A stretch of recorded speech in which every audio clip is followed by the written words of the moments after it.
সম্মানিত দর্শক মণ্ডলী, আসসালামু আলাইকুম। আশা করি আপনারা সবাই ভালো আছেন। আজকে আমি আপনাদের সঙ্গে শেয়ার করব, সেটা হচ্ছে আপনারা অল্প টাকায় কিভাবে দেশি মুরগির খামার করবেন। আমি এই বিষয় নিয়ে আপনাদের সঙ্গে আলোচনা করব। শুরুতেই বলবো, যদি আপনি আমাদের চ্যানেলে নতুন হয়ে থাকেন তাহলে অবশ্যই আমাদের চ্যানেলটা সাবস্ক্রাইব করবেন। আর যারা সাবস্ক্রাইব করেছেন তাদেরকে অসংখ্য ধন্যবাদ।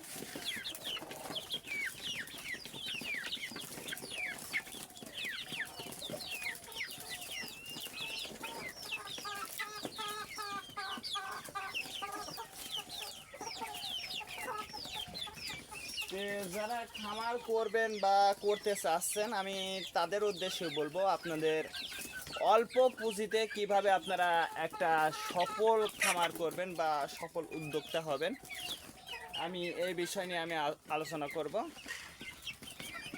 আমি শুরুতে যে বিষয়টা বলবো মুরগি পালনের বিষয়, সেটা হচ্ছে আপনার ইচ্ছা শক্তিদার থাকতে হবে, খামার করার প্রতি একটা আগ্রহ থাকতে হবে।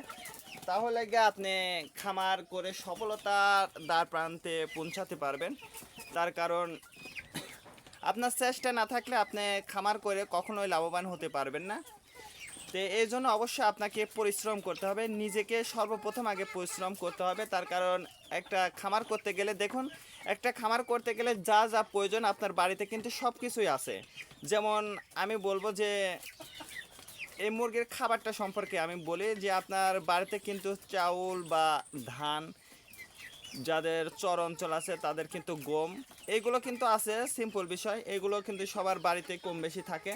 সকালবেলা কিন্তু আপনার ভাত কিন্তু কম বেশি কিন্তু বেঁচে যায়, রাতের খাবারটা কিন্তু কিছু বেঁচে যায়। তা আপনি ওই খাবারটা ফেলা দেন বা যেটাই করেন, ওইটা দিয়ে ওই খাবারের যে যে খাবারটা থাকে সকালে যেগুলো ফেলা দেন বা রেখে দেন, ওইগুলো কিন্তু যদি আপনি মুরগি পালন করতে আপনি যদি ওইটা ব্যবহার করেন তাহলে কিন্তু, বা মুরগির খাবার হিসাবে যদি আপনি ব্যবহার করেন তাহলে কিন্তু আপনি একটা সফল খামার করতে পারবেন। তার কারণ ওইটা কিন্তু আপনার অতিরিক্ত খাবার, ওই খাবার দিয়ে কিন্তু আপনি দেশি মুরগিটা পালন করতে পারবেন। আর দেশি মুরগির যে স্বল্প টাকায় যেটা বলবো, যে আপনি একটা বাঁশ কিনে নিয়ে আসবেন, বা আপনাদের অঞ্চলে কী বলে আমি জানি না, বা আপনারা কাঠ, যেগুলো কাঠ কম দামে পাওয়া যায়, বাঁশ এবং কাঠ যেগুলো কম দামে পাওয়া যায়, ওই কম দামে বাঁশ বা কাঠটা ক্রয় করে নিয়ে আসে আপনি ওইটা দিয়ে একটা বাক্স বানায়া কিন্তু আপনি একটা মুরগির ঘরটা তৈরি করতে পারেন। এক্ষেত্রে কিন্তু আপনি কম টাকায় কিন্তু ঘরটা হয়ে গেল। বা এই যে আমি যেগুলো আমার ঘর আছে তারপরেও কিন্তু আমি এই যে ঝুড়িগুলো ব্যবহার করি, এরকম ঝুড়ি কিন্তু বাজারে কিনতে বেশি টাকা খরচ হয় না, অল্প টাকাতে কিন্তু এই ঝুড়িগুলো কিন্তু পাওয়া যায়। আপনি চাইলে এই ঝুড়িগুলো কিন্তু আপনি বাজার থেকে কিনে নিয়ে আসতে পারেন। কিনে নিয়ে আসে কিন্তু আপনি এইগুলোর মধ্যে কিন্তু প্রথমে আপনি এগুলোর মধ্যে কিন্তু মুরগিটা পুষতে পারেন। আপনি গোয়াল ঘর হোক বা ছোট রান্নাঘরে কিন্তু আপনি এই মুরগিটা এই ঝুড়ির মধ্যে করে রাখতে পারেন। সেক্ষেত্রে কিন্তু আপনার অল্প টাকাতে কিন্তু মুরগির রাখার জায়গাটা হয়ে গেল। এবার আসি, আপনি প্রথমে যেহেতু আপনি খামার করতে চাচ্ছেন, আপনার বেশি মুরগির প্রয়োজন নাই যে আমার এইটা থেকেই প্রথম 3-4 মাসে আমার টাকা ইনকাম করা লাগবে, এরকম না। আপনি প্রথমে 2টা অথবা 3টা মুরগি কেনেন, অল্প করে মুরগিটা কেনেন, কেনার পরে সেই মুরগিটা দিয়ে আপনি শুরু করতে পারেন। তার কারণ আপনার যেহেতু ফার্স্ট, এই জন্য অবশ্যই 3টা বা 4টা মুরগি দিয়ে আপনি খামারটা শুরু করতে পারেন। এই মুরগিটা কিনবেন একটু, যেগুলো মুরগি ডিম দেয় এই ডিম দেওয়া মুরগিটা কিনবেন, তাহলে আপনি দ্রুত মুরগিটা ডিম পারবে এবং ডিমটা বসায় কিন্তু আপনি বাচ্চাটা উৎপাদন করতে পারবেন। আর যদি আপনি মনে করেন যে আমি বাচ্চাটা করাই করে আমি খামার করব, তাহলে ভাই আপনি লসের সম্মুখীন হওয়ার সম্ভাবনা থাকবে। তার কারণ আপনি একটা জিনিস চিন্তা করেন যে একটা বাচ্চা কিন্তু 30 থেকে 35 টাকা, এমনকি তারও বেশি দামে কিন্তু সময় সময় বিক্রি হয়। সেক্ষেত্রে আপনি ওই বাচ্চাটা করাই করে কিন্তু আপনি খামার করতে পারবেন না।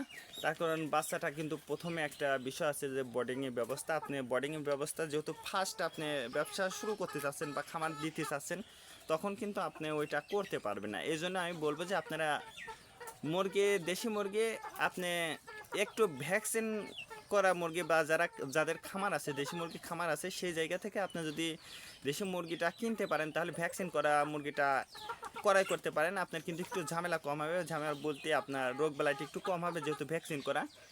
তো আপনি ওই মুরগিটা কিন্তু বসায় 3টা বা 4টা, আপনার 4টা মুরগির বিষয়ই বলি, যে 4টা মুরগি যদি আপনি বসান তাহলে কিন্তু 10টা করে, এমনি কিন্তু দেশি মুরগির ডিম কিন্তু বেশি ডিম দিয়ে বসানো যায়, তারপরেও আমি 10টা বলবো। তে 4টা অথবা 5টা যদি 10টা করে দেন তাহলে কিন্তু 50টি বা 40টি কিন্তু আপনি বাচ্চা উৎপাদন করতে পারছেন। আর এই বাচ্চাটা কিন্তু আপনি 3 মাস যদি আপনি ভালো মতো খাবার দিতে পারেন, যদি পুষ্টিকর খাবার দিতে পারেন তাহলে কিন্তু আপনি 3 মাস পরেই কিন্তু আপনি ওই মুরগিটা বিক্রি করতে পারতেছেন। আর এই মুরগিটা বিক্রি করতে পারলে কিন্তু 3 মাস চেষ্টা করে আপনি ওইগুলো কিন্তু প্রত্যেকটা মুরগি 300 টাকা,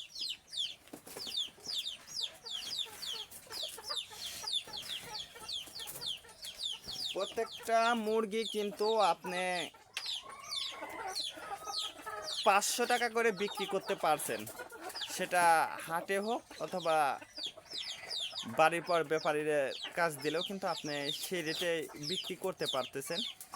এই জন্য এরকম ছোট আকারে যদি আপনারা খামার করেন তাহলে অল্প পুঁজিতে কিন্তু আপনি ব্যবসা শুরু করতে পারেন।